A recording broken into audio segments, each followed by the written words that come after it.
بسم الله الرحمن الرحيم إنا أنزلناه في ليلة القدر وما أدراك ما ليلة القدر ليلة القدر خير من ألف شهر تنزل الملائكة والروح فيها بإذن ربهم من كل أمر سلام هي حتى مطلع الفجر۔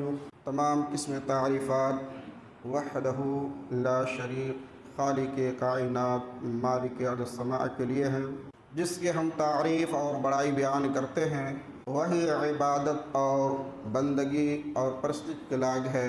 اور میں گواہی دیتا ہوں کہ محمد صلی اللہ علیہ وسلم اللہ کے بندے اور اس کے رسول ہیں۔ مختصر حمد ثنا کے بعد یقیناً تمام باتوں سے بہتر بات اللہ کی کتاب قرآن مجید ہے، اور تمام طریقوں سے بہتر طریقہ جناب محمد رسول اللہ صلی اللہ علیہ وسلم کا طریقہ ہے۔ دین اسلام کے اندر اگر کوئی نئی چیز ایجاد کی جائے جو اسلام میں سے نہیں ہو، وہ بدعت ہے، اور بدعت جہنم میں لے جانے والی چیز ہے۔ محترم حضرات، یہ رمضان المبارک کا مہینہ جسے ہم اور آپ گزر رہے ہیں، یہ دوسری عشرہ ہے، اور ان قریب ہے کہ ہم تیسرے عشرے میں داخل ہو جائیں گے۔ تو آج ہم خطبہ جمعہ میں ہماری کوشش ہے کہ تیسرے عشرہ میں ہم اللہ کی عبادت اسی طریقہ پر کریں گے جس طریقہ پر جناب محمد رسول اللہ صلی اللہ علیہ وسلم نے حکم دیا ہے اور خود عمل کیا، اور صحابہ اکرام نے عمل کیا، اسی طریقہ کو ہم اختیار کریں گے۔ اس بات کو میں نے کیوں رکھا؟ اس لیے آخری عشرہ میں جس میں ہمیں عبادت کی جگہ بہت ایسی چیزوں کو شامل آہستہ آہستہ کرتے جا رہے ہیں جو عبادت کرنے میں خلل پہنچ رہا ہے، اس کی طرف میں اشارہ کروں گا تاکہ ہم صحیح ہو کر اللہ کی صرف عبادت کریں اور دنیاوی ماحول سے بچ جائیں۔ آخری عشرہ میں اعتکاف کا بہت اہم ہے، لیکن اس اعتکاف کو ہم نظر انداز کر دیتے ہیں۔ اللہ کے رسول صلی اللہ علیہ وسلم 23 سالہ زندگی میں کبھی اعتکاف کو نہیں چھوڑا، یعنی مسلسل آپ اعتکاف میں بیٹھا کرتے تھے۔ 1 سال آپ کا اعتکاف فوت ہو گیا، قضا کر گئے، نہیں اعتکاف کر پائے تو شوال کے مہینے میں فوراً 10 دن کا اعتکاف کیے، اور جس سال اللہ کے رسول صلی اللہ علیہ وسلم وفات پائی اس سال 20 دن مسلسل اعتکاف کیے۔ اب اس سے اندازہ کیجئے کہ اعتکاف کا اہمیت کیا ہے۔ اعتکاف کا اہمیت بہت ہے، سنت مقیدہ ہے، لیکن ہم اعتکاف کے اوپر توجہ نہیں دیتے ہیں، کیونکہ کوئی ایک مسجد میں بیٹھ جائے گا تو سارے لوگوں کی طرف کفایت کر جائے گی، یہ ہمارے ذہنوں کے اندر ہے، لیکن اس کا اجر و ثواب کے طرف ہماری توجہ نہیں ہے کہ اعتکاف کے درمیان جب ہم بیٹھ جائیں گے تو ہمیں کیا فائدہ ہوگا۔ سب سے بڑی فائدہ ہے کہ اعتکاف میں بیٹھنے والے مسلسل 10 دن مسجد کے اندر رہیں گے، اسی درمیان لیلۃ القدر بھی ہے، اسی 10 دن کے درمیان لیلۃ القدر بھی ہے، اور جو اعتکاف میں بیٹھیں گے یقیناً اسے لیلۃ القدر ملنا ہی ہے۔ کتنی بڑی چیز ہے جس کو آج ہم بھولے ہوئے ہیں، کوسوں دور ہیں۔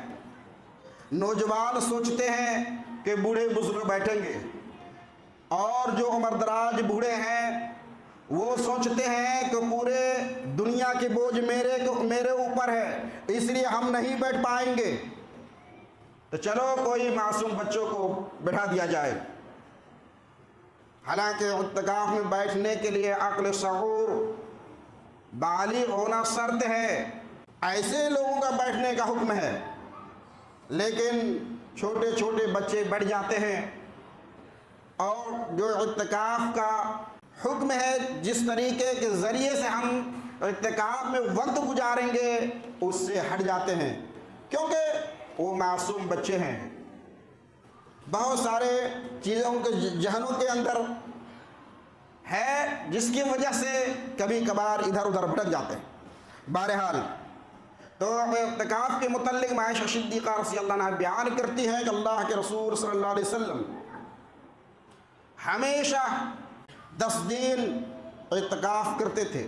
ابو ہریرہ رضی اللہ عنہ بیان کرتے ہیں کہ اللہ کے رسول صلی اللہ علیہ وسلم آخری وقت جس سال آپ کی وفات ہوئی اس سال مسلسل 20 دن اعتکاف کیے، اور جس سال آپ کی وفات ہوئی اس سال قرآن مجید جبرائیل علیہ السلام کے پاس 2 مرتبہ دور کیے۔ آج تو بہت سارے ہمارے مسلمان کو وقت بھی نہیں ملتا ہوگا کہ قرآن کھول کر یہ رمضان المبارک کے مہینے میں کچھ پڑھ لیا جائے، اس لیے ہم دنیا میں کعبوں میں اتنے مشغول ہیں کہ ہمیں موقع نہیں ملتا ہے۔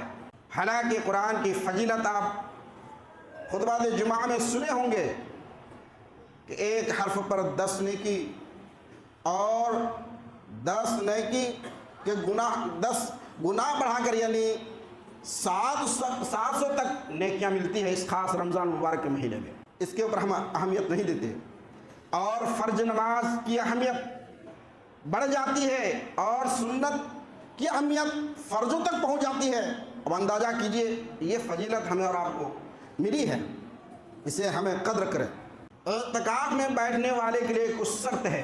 وہ شرط کیا ہے کہ 20 رمضان المبارک میں مغرب کے بعد مسجد میں داخل ہو جائے، اور فجر کی فرض نماز پڑھنے کے بعد معتکف اپنے اعتکاف جس جگہ وہ خیمہ لگائے اس خیمے کے اندر داخل ہو جائے، اس خیمے کے اندر وہ داخل ہو جائے، اور داخل ہو کر صرف سونے بیٹھنے کے لیے نہیں ہے، آپ زیادہ سے زیادہ نفل کی نماز ادا کریں، قرآن مقدس کو تلاوت کریں، دعائیں کریں، روئیں گڑ گڑائیں، اپنے گناہوں کو یاد کریں تنہائی میں، اور اللہ سے مغفرت طلب کریں۔ 10 دن جو آپ کو یہ مل رہی ہے، یہ اس 10 دنوں کا آپ اتنی حفاظت کریں کہ آپ کی گناہوں کو اللہ تعالیٰ معاف کر دے۔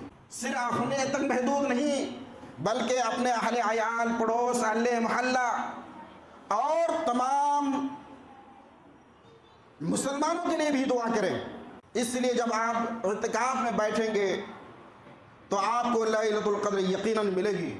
اس لیے لیلۃ ال5 طاق راتوں میں سے کوئی ایک رات ہے، اگر ہم اعتکاف میں نہیں ہیں تو ہم میرے ذہنوں کے اندر ہے کہ 21ویں تاریخ کو ہے، یا 23 ہے، یا 27 یا 29 میں ہے، کس دن ہے؟ ہو سکے ہم 23 نہیں پڑھ پائیں، 25 کے انتظار میں رہ جائیں، اگر 25 نہیں پڑھ پائے 27 کے انتظار میں رہ جائیں، 29 کے انتظار میں رہ جائیں، ہماری چھوٹ سکتی ہے، لیکن جو اعتکاف میں بیٹھیں گے اس کے لیلۃ القدر نہیں ضائع ہوگا۔ اس لیے اسے چاہیے کہ اللہ کی برگاہ میں زیادہ سے زیادہ دعا کرے، اور جو اعتکاف میں بیٹھیں گے وہ دنیاوی کاموں سے بالکل صاف ستھرا ہو کر بیٹھ جائیں۔ بنا ضرورت آپ مسجد سے باہر نہیں جا سکتے ہیں۔ اب ضرورت کیا ہے؟ مسجد کے اندر اگر انتظام نہیں ہے، پیشاب پخانے کی انتظام نہیں ہے، تو یہ ضروریات کے لیے آپ باہر جا سکتے ہیں، یا اپنے گھروں کے اندر بھی جا سکتے ہیں، یا آپ کے لیے چھوٹ ہے صرف ضروریات کے لیے، بنا ضرورت کہ آپ مسجد سے باہر نہ جائیں۔ آپ جنازے میں شریک نہیں ہو سکتے، کوئی بیمار ہے اس کی عیادت کے لیے آپ نہیں جا سکتے، جو اعتکاف میں ہے ان کے لیے یہ شرط ہے، آپ اس سے پرہیز کریں گے، نہیں جائیں گے۔ اس لیے اعتکاف کرنے والے ان ساری چیزوں کے اوپر توجہ دینی چاہیے۔ میں نے قرآن مقدس کی بہت مشہور آیت ہے اور سارے لوگ تقریباً جانتے ہیں کہ رمضان المبارک کے مہینے میں قرآن پاک کا نزول ہوا، اور وہ بھی کس دن؟ جس کا تذکرہ اللہ رب العالمین نے قرآن مقدس کے اندر کر دیا، پوری سورت کو اتار دیا۔ انا انزلناہ فی لیلۃ القدر وما ادراک ما لیلۃ القدر لیلۃ القدر خیر من الف شہر تنزل الملائکۃ والروح فیہا باذن ربہم من کل امر سلام ہی حتی مطلع الفجر۔ قرآن مجید کو رمضان المبارک کے مہینے میں اور لیلۃ القدر کے دن نازل ہوا۔ اللہ رب العالمین نے اس میں مخاطب ہو کر جناب محمد رسول اللہ صلی اللہ علیہ وسلم تمام لوگوں سے ہے کہ لیلۃ القدر، تجھے کیا معلوم ہے لیلۃ القدر کیا ہے؟ اب کسی انسان کو کہہ دیا جائے کہ آپ کا اس بات کا علم نہیں ہے تو کوشش کرے گا جس چیز کی طرف سے نشاندہی کر دی جائے اس چیز کو حاصل کرنے کے لیے۔ تو اللہ رب العالمین اس آیت کے اندر کہا تجھے کیا معلوم لیلۃ القدر کیا ہے؟ پھر اللہ رب العالمین آگے ارشاد فرما رہا ہے کہ لیلۃ القدر 1000 مہینوں سے بہتر ہے۔ لیلۃ القدر 1000 مہینوں سے بہتر۔ اللہ رب العالمین پھر بتا رہا ہے لیلۃ القدر 1000 مہینوں کی عبادت سے بہتر ہے۔ اور جس دن لیلۃ القدر ہے اس دن فرشتوں کے نزول ہوتا ہے، اور وہ کیا ایک دو فرشتے نہیں، جبرائیل علیہ السلام پوری جماعت کو لے کر زمین کے اوپر اترتے ہیں، اور فرشتے ایک دوسرے سے سلام مصافحہ کرتے ہیں، اور مومن بندوں کے لیے دعا کرتے ہیں فرشتے۔ کس کے لیے؟ جو مومن بندہ اس دنیا پر بسنے والے ہیں ان تمام لوگوں کے لیے فرشتے دعا کرتے ہیں۔ اور اسی لیلۃ القدر کے دن اللہ رب العالمین کی طرف سے جو حکم ہوتا ہے وہ لکھ لیا کرتے ہیں۔ یعنی یہ انسان جیسے سورہ دخان کے اندر ہے اِنَّا أَنزَلْنَا فِي لَيْلَةٍ مُبَارَكَةٍ إِنَّا كُنَّا مُنذِرِينَ، اس آیت کے اندر اللہ رب العالمین نے کس کو کتنا رزق پوری سال دے گا، کب کون مرے گا، کون پیدا ہوا، یہ سارے چیز کو دے کر فرشتوں کو بھیجتے ہیں۔ جب فرشتے آتے ہیں اور ہم جیسے انسان یہ لیلۃ القدر سے غفلت میں رہتے ہیں، یہ ہماری بدقسمتی ہے، یہ ہماری بدقسمتی ہے، کیونکہ اللہ رب العالمین نے اس آیت میں بالکل واضح کر دیا، اور صحابہ کرام عمل کے لیے بڑی حریص رہا کرتے تھے۔ جیسے آج ہم دنیاوی چیزوں کے لیے، مال و دولت کے لیے کس طرح حریص ہیں کہ آج ہمارے پاس 10 روپیہ، کل ہم 20 روپیہ حاصل کریں۔ صحابہ کرام کے اندر عمل کے وہ حریص تھے۔ اللہ کے رسول صلی اللہ علیہ وسلم سوال کر بیٹھے کہ اللہ کے رسول صلی اللہ علیہ وسلم پچھلے امتی جو گزر چکے ہیں ان کی لمبی عمر تھی، وہ زیادہ ہم سے زیادہ عبادت کر کے اللہ کے یہاں پہنچ گئے، اور ہماری عمر بہت کم ہے، قلیل عمر ہے، 60-65 سال کی زندگی ہے، ہم اس کے مقابلے کہاں کر پائیں گے؟ اللہ کے رسول صلی اللہ علیہ وسلم نے فرمایا کہ اللہ رب العالمین نے کم عمر رہتے ہوئے تمہیں اجر زیادہ دے رہا ہے، اجر زیادہ دے رہا ہے، اس کی قدر کرو۔ وہ اجر کیا ہے زیادہ؟ جیسے سورہ قدر کے اندر ہے کہ لیلۃ القدر 1000 مہینوں سے 1000 مہینوں کی عبادت سے بہتر ہے۔ اب اندازہ کیجئے 60-70 سال کی زندگی ہے، اللہ رب العالمین ایک دن کی عبادت جس کو لیلۃ القدر مل جائے یا مل گیا ہو تو 1000 مہینوں کی عبادت سے بہتر چیز سے مل گیا۔ یعنی کب وقت میں زیادہ اجر مل رہا ہے. آج اس اجر کو ہم اہمیت نہیں دے رہے ہیں اور ہم کرتے کیا ہیں. کہا نا میں نے ابھی خطبہ مسنون کے بعد میں نے کہا کہ کچھ ایسے خرافات ڈال دیے, اس خرافت کی طرف رہنمائی کرنے کی کوشش کروں گا, کیونکہ 2 دن کے بعد لیلۃ القدر ہمارے اور آپ کے سامنے ہے. لیلۃ القدر ہم کرتے کیا ہیں؟ اکثر آپ دیکھیں گے مسجد کے اندر عشاء کے بعد لوگ بہت خوش خرم کے ساتھ مسجد میں آتے ہیں, قرآن کی تلاوت کرتے ہیں, نفل نمازیں پڑھتے ہیں, اور ٹھیک 12-1 بجنے کے بعد مسجد خالی ہے. یہ کون سی لیلۃ القدر ہے؟ یہ آپ کو کہاں ملا اسی لیلۃ القدر؟ آپ نے کس کتاب کے اندر مطالعہ کیے؟ کوئی حدیث ایسی ملی ہے کہ عشاء کے بعد سے 12-1 بجے رات تک ہم جگیں گے, نماز پڑھیں گے, باقی گھر چلے جائیں گے؟ لیلۃ القدر اللہ کے رسول صلی اللہ علیہ وسلم, عائشہ صدیقہ رضی اللہ عنہا بیان کرتی ہیں کہ اللہ کے رسول صلی اللہ علیہ وسلم خود قبر بستہ ہو جاتے اور اپنے اہل عیال بیویوں کو پوری رات کو جگاتے اور اللہ کی عبادت کرتے تھے پوری رات. یہ نہیں کہ 10-11-12 بجے تک ہم جگے, کچھ دیر تک چائے بسکٹ چلی, چائے بسکٹ ختم, لیلۃ القدر ختم, چلے گئے گھر اٹھ کر کے. اس لیے کہ آپ تو نماز کی باری آئے گی, نماز پڑھنا پڑے گا. چائے بسکٹ تو ہم کھا رہے ہیں, لیلۃ القدر ہو گیا میرا. یہ لیلۃ القدر نہیں ہے, مذاق کرنا ہوا. لیلۃ القدر کے یہ مذاق ہے جو اللہ نے آپ کو انعام کے طور پر, تحفے کے طور پر لیلۃ القدر دیا, اس کے ساتھ آپ مذاق کر رہے ہیں. چائے پیجئے, نیند کا غلبہ ہوتا ہے, لیکن ایسا نہیں کہ ہم چائے پیے, نماز کے وقت آئی, اس وقت ہم گھر میں جا خراٹا لے رہے ہیں. یہ لیلۃ القدر نہیں ہے. صبح فجر طلوع ہونے تک فرشتے رہتے ہیں, نہ کہ 10-11 بجے رات کے بعد فرشتے چلے جاتے ہیں. لیلۃ القدر فجر تک, صبح تک فرشتے رہتے ہیں, اور ہر جگہ گلیوں میں گھومتے پھرتے رہتے ہیں. کہاں کون اللہ سے دعا کر رہا, فرشتے بھی اس کے لیے دعا کرتے ہیں. ہم تو خراٹے مار رہے ہیں, فرشتے ہمارے لیے دعا کریں گے. ہم خود نہیں کر رہے ہیں تو فرشتے ہمارے لیے دعا کریں گے؟ نہیں کریں گے. ہم دعا میں مشغول رہیں, توبہ استغفار کریں, یہ ہمارے اور آپ کے لیے ہے.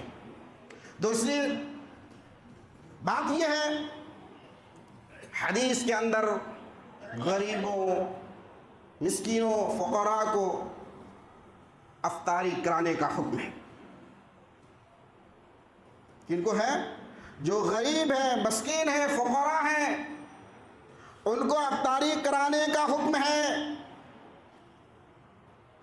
یا کوئی مسافر آپ کے پاس آ گیا, آپ اسے افطاری کرا دیں, تو جو آپ کے ساتھ افطاری کر رہے ہیں, جتنا روزہ رکھنے والے کو ثواب ملے گا اتنا آپ کو بھی مل رہا ہے.